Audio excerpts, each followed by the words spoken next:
got distracted with, you know, life, and here we are. But I've got almost all of the fabrics picked out. Actually, I think I'm doing that one and that one. I have all the fabrics picked out for the remaining blocks. I now have to still cut everything, piece everything still, but whatever, that's the fun part. This took a lot longer than I thought it would, and it was also utter chaos, which I am learning to embrace the chaos while quilting, but normally I like things neat and tidy. I did go ahead and like fold up all of my fabric, trying to just get it out of my way.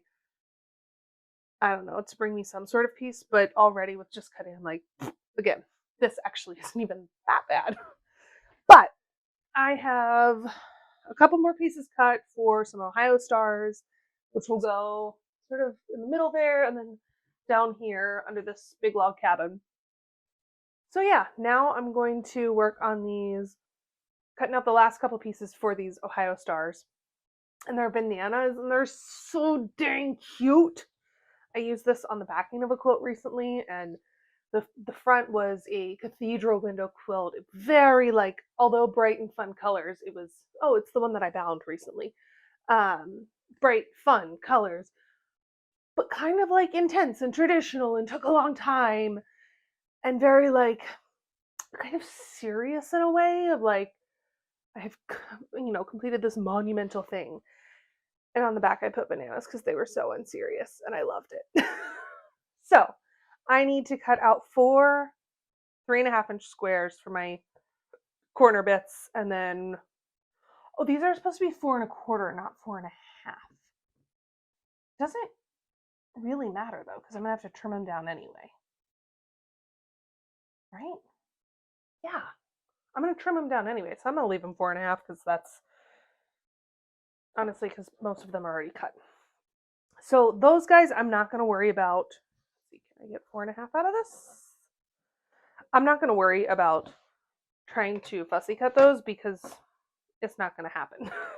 But the 3 1/2s I can surely fussy cut to get something a little more interesting than just whatever happens to be in the 3.5-inch square that I cut. So first I'll do these 4 1/2. That goes with that. And then I need 4 3 1/2s.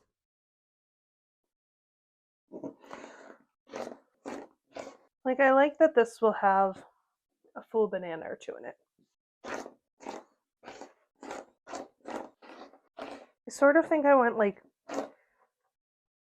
2 that have the full like peeled banana and then 2 that center on not a peeled banana. I feel like maybe that's kind of both. I don't know. I mean, there's a peeled banana close or like often enough that you're gonna always have to have at least one in there. So kind of doesn't matter.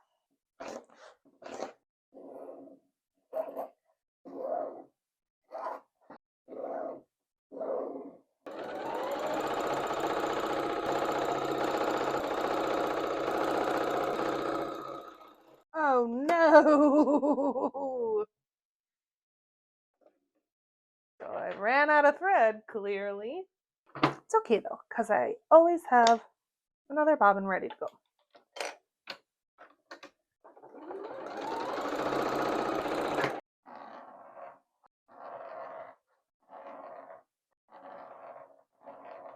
So now that we have all of our half square triangle units, and they're pressed open, or not open rather, they're pressed to the dark side. It doesn't matter how you press, just, well, these aren't even pressed. I just like scratched them.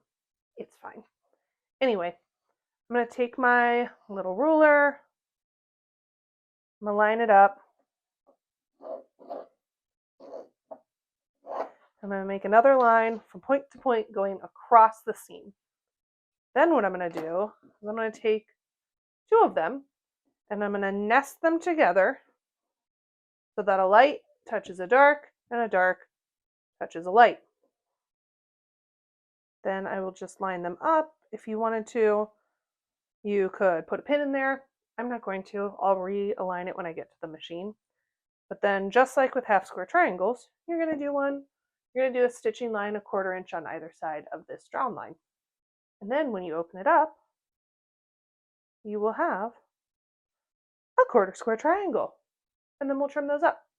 All I'm doing when I'm here is I'm making sure that this seam is butted right up against the other one so that at that intersection, all 4 points hit perfectly. And because I cut these oversized and even oversized for oversized, if my corners here and here don't perfectly line up, or even here and here, it's okay. I'd rather the center point of the seam touch than any, like that's the most important piece to me.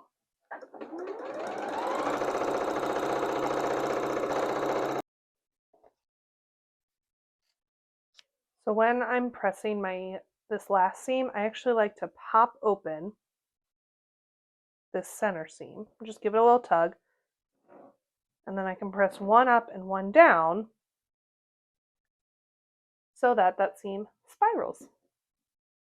It's not necessary at all, but when possible, I love to spiral my seams. It just, I don't know, makes me feel fancy.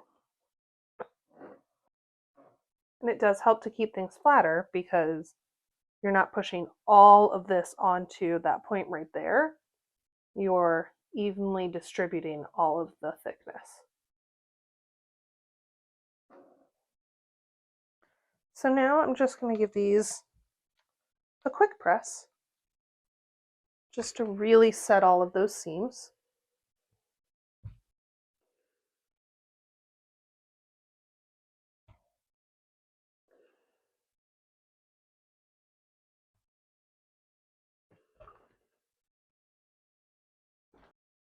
So our last step here is to trim up our 1/4 square triangles. And what I'm going to do is I'm going to trim them to 3.5. I'm going to use that line though on the second cut. On this first cut, I'm going to use this diagonal and my 1 3/4 inch mark. So I'm going to put that 1 3/4 inch mark right on the center of my block. And I'm going to make sure that this diagonal, to the best of my ability, is lined up corner to corner. So let's see. Like that.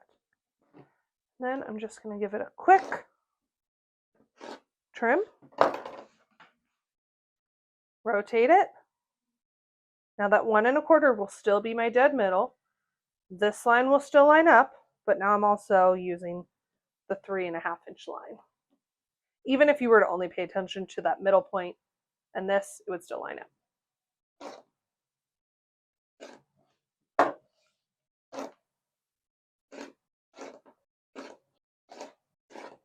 I'm glad I went really oversized with these because I actually don't feel like I have a ton to trim off on some of them. So if it was even like 1/8 of an inch shorter on both sides, that would have made a big difference.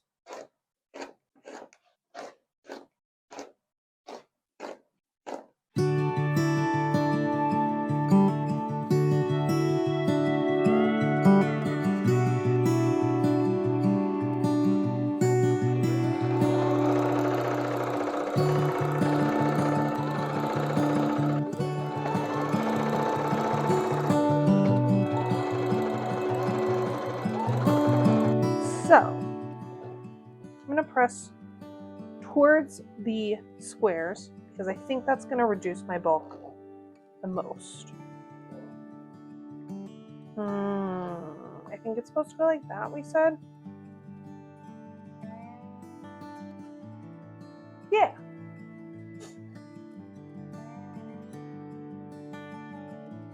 I'm going to line up my seams. My edges are lined up there, so I'm going to do this first bit. Why is this not wanting to feed through? I'm going to stop. I'm going to line up my seams. Add a little bit of pressure and let it feed through. I'm going to stop, line up my edges, Let it feed through.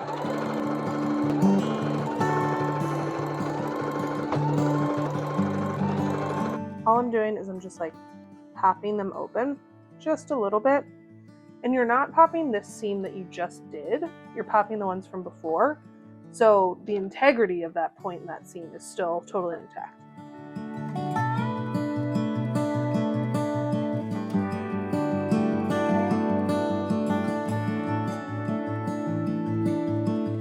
I like to press from the back and give it a good iron from the front. But honestly, I'm not really pushing down.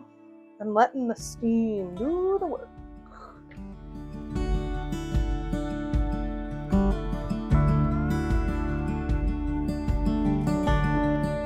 And there's my tube.